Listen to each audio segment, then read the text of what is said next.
Hey, welcome back to the channel. This may sound silly, but many professional photographers would agree with me when I tell you that using a flash in a dark location like this is going to be much harder than using a flash in a bright location.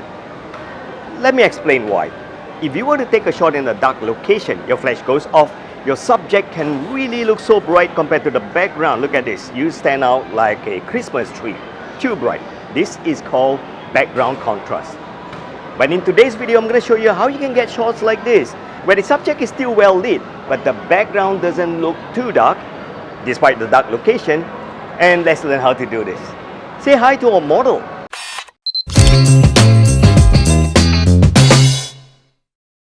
Firstly, to use flash, I like to use manual exposure mode. Make sure that your camera's exposure knob is turned to M.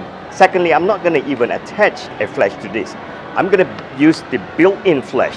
This is usually lousy, but in a dark location, this is fantastic because we don't want the flash too strong.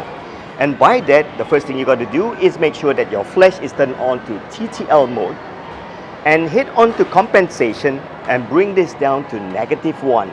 This will tone down the flash dramatically.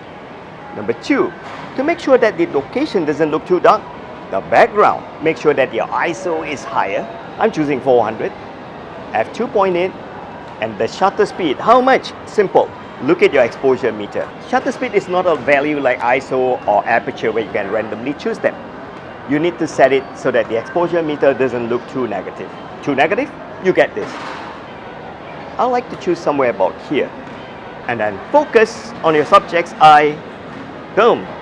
Let the TTL flash of the built-in flash do its job. And that's how you get a nice flash portrait in a dark location without the background looking too dark and still get amazing backlight. And I know what you're thinking. Dark location, why does the background look so bright? That's the trick when you manage your shutter speed.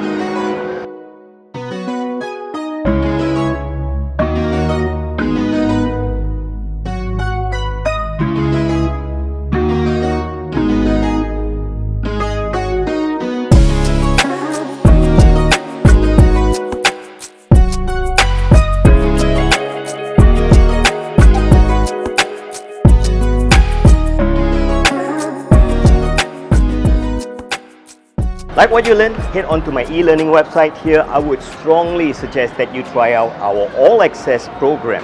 Subscribe to this and every month you can enjoy the unlimited videos that we add on to this website. With the all-access, you have access to the e-learning, topic by topic, genre by genre e-learning. Each of these e-learning is about 10 to 15 videos. And not only you get these genre-specific e-learning titles, you can enjoy the premium courses as well, where every week you get videos uploaded here covering a wide topic. But if you just want the premium courses, then subscribe to the premium courses subscription. And don't forget, share this video and subscribe. See ya.